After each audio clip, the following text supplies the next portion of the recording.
Hey guys, this is Shane. Welcome to my Curator of the Lost channel. Today, hey, let's just go over book finds, things I've found, and comps for them, things that I'm finding in the thrift stores, my library bookstore, and kind of a distinction on whether I'm going to try to sell it on my eBay or my fledgling Amazon endeavors. So, give you some thoughts and what my newbie perspective is on that. So, hey, before I jump in, I want to say thank you. Thank you again for the subscriptions, the likes, the comments, and the overall channel support. It's much appreciated. And you know what? Just keep on subscribing and liking and doing it, and I'll keep on doing it, and we'll just see what happens. So with that, let's jump in. So my library bookstore, it's the rare day that I go in my library bookstore and I don't find anything. And I found a few things, and it's funny because these were really cool. If you've never checked these out before, here's a set of wild cards. These are edited by George R.R. Martin. These stories, and if you notice, they had labels on them. The library puts the month that they put them out on there, and I have to take those off carefully not to tear them. But the cool thing about these is that they're all first editions, and it's kind of cool. I've said this before. You can, some of these were started like in the 80s. I mean, it's like, these really good condition on these. And like if you look at, here's like the wild cards one, and sometimes you can tell, that they don't have any of the other wild cards editions. Let me show you. Like, this is a good sign when you look at it. Of course, you can always find. Like here's wild cards number 3, and you see the number line, full number line, so it's the first printing. But sometimes too, if you get into something that doesn't have that, a good indication is this is wild cards number 3, and it only lists the first 2. There's no other ones. Sometimes in later editions, it'll list 3, 4, 5, even though it's the number 3. I see that a lot. Here's a kind of a segue, something different, but it's a good bolo. If you've ever seen the Alfred Hitchcock 3 Investigators books, they sell really good, especially first editions of those. They can kind of be hard to determine. They'll say like 1967, but you don't know. But a good clue of that, a lot of times on the Alfred Hitchcock 3 Investigators, and they can bring some good money, sometimes $30, $40 a piece. On the back cover of it, it'll list the titles. And if your book is the last one on the back cover, oftentimes that's a good tell that that's a first print of that. So get you increased value. So hey, it's not wild cards, but we're always looking for bolos, right? So if you see those Alfred Hitchcock books, look at them. But I have good success with these George R.R. Martin edited wild cards. They're good stories. People like them. First editions are collectible. I got all these for $1 each. So it was $8. They have some really cool. There's really cool covers. I really like that cover. That's kind of cool. And here's that's a cool cover, right? But they I see them, I've sold some of these early ones for as much as $20 a piece. You'll see them in lots sell at least $5 a piece. I got them for $1 each. So I think I'll list these at least for 10. Some of the older ones maybe for 15 each, see what happens. Probably will list them individually so that collectors that just need that one copy, they can go to it. And then over time, if I need to bundle them together, I can. But good. Always when I see the wild cards, I always look for them. Then actually, I showed up for my library bookstore and it wasn't open yet, but the library itself was open. And behind the circulation desk, they have some carts with like 25-cent books, and I pulled some from it. And these will probably go to Amazon. It's funny. I looked through them, I didn't see anything, so I pulled out my old phone with my new Scout IQ scanner. And I pulled these. This book on hiking in the Cumberland Plateau. This shall probably be about a $6 profit book. Has an E-score. I forgot what the E-score was on it, but it's going to be, I think it's $5 to $8 profit. This one surprised me. Here's a unconscious putting. This thing has an E-score of like 122, so it's selling. This thing is selling like every couple of days this thing is selling, right? And it shows profit on this. When I say that, it's potential profit. When you use Scout IQ, you got your trigger set, and it's looking at the buy boxes, the used buy boxes, the FBAs, and it's saying, you know, you can do a discount under Amazon, and you put your cost in, cost of your goods if you want to, or you can do that mental math. The cost of the, you know, the shipping of the thing to Amazon, which I'm seeing is right now is free with this promotion Amazon's doing, but I'm seeing, you know, that's maybe like 35 cents, 40 cents a book with the UPS shipping, so it's not bad. But regardless, it calculates what your profit should be.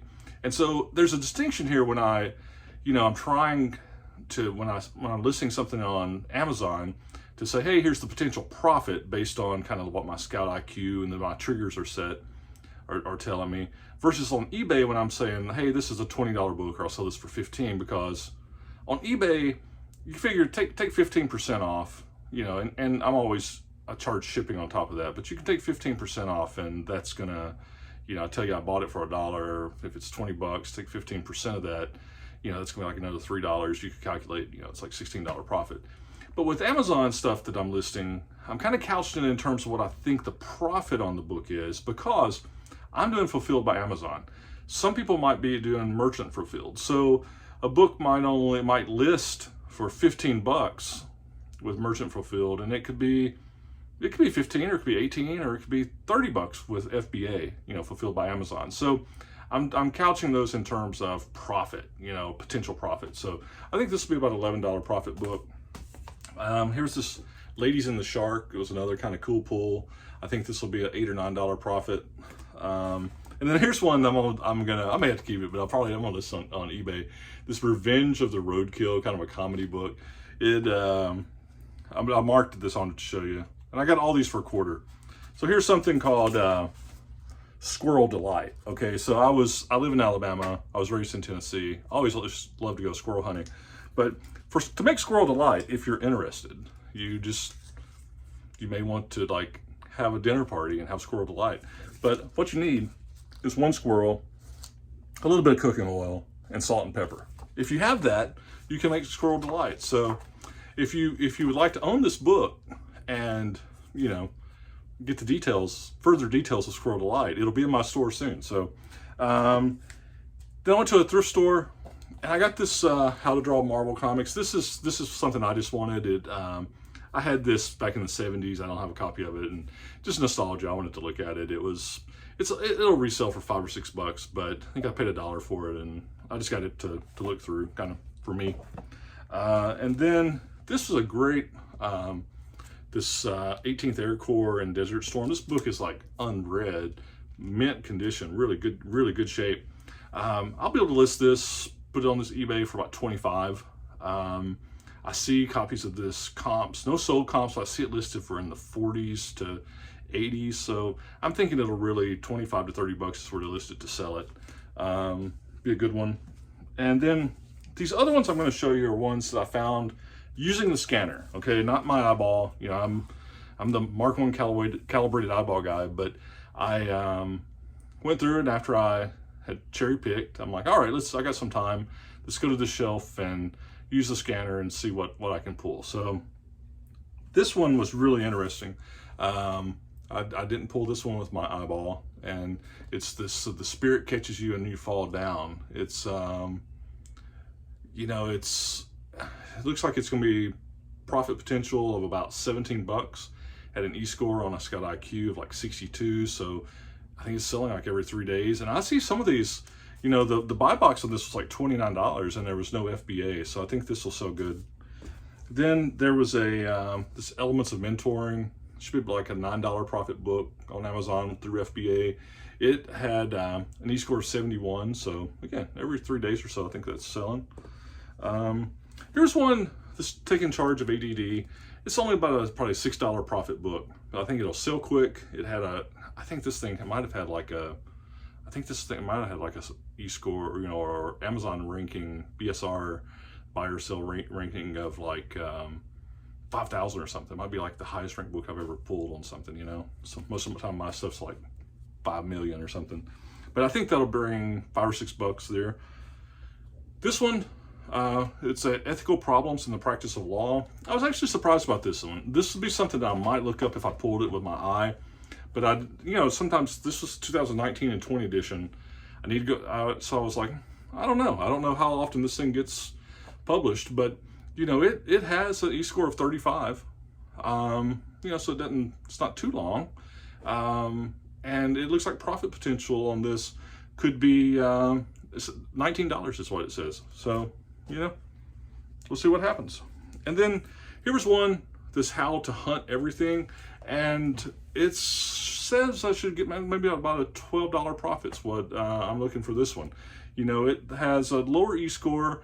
I see this thing listed FBA for like $27. It's in really good shape. It even has, you know, I mean, it's like, maybe it just has a few little corner niblets on it, but about a $12 profit. So that's it. That's what I found. Hopefully, you know, that helps, that you see, give you some comps, and maybe for you guys that are, you know, Amazon, going to eBay, or eBay thinking about Amazon, or just the interest of the dichotomy of both. You know, I have to say, I'm still struggling on the appropriate pricing for Amazon. Now, I've got about 100 books there now, and I'm not really getting good sales yet. And I think some of it's new seller. You know, I can't qualify for the buy box yet, but still kind of figuring out pricing, and you know, just it's fine. You just like I've said on anybody trying to build a eBay book selling business, what you do is you can't just have, you know, 50 books and expect to sell tons of books every week. You've got to build that inventory of quality merchandise, build your inventory, and the sales will come. So yeah, you got to price it right and all that kind of stuff, but you got to have the good books and the good inventory first. And that's what I'm working on the Amazon side. And my eBay stuff's doing great, and it's given me, I've got some things that I think sell better on eBay, and some things I'm experimenting with Amazon. We'll see what happens. So those are the last finds, you know, some good mix of eclectic stuff. And you know what I always say, I hope you see cool and buy cool, and then list it and sell it. So we'll talk to you soon, and take care. Bye.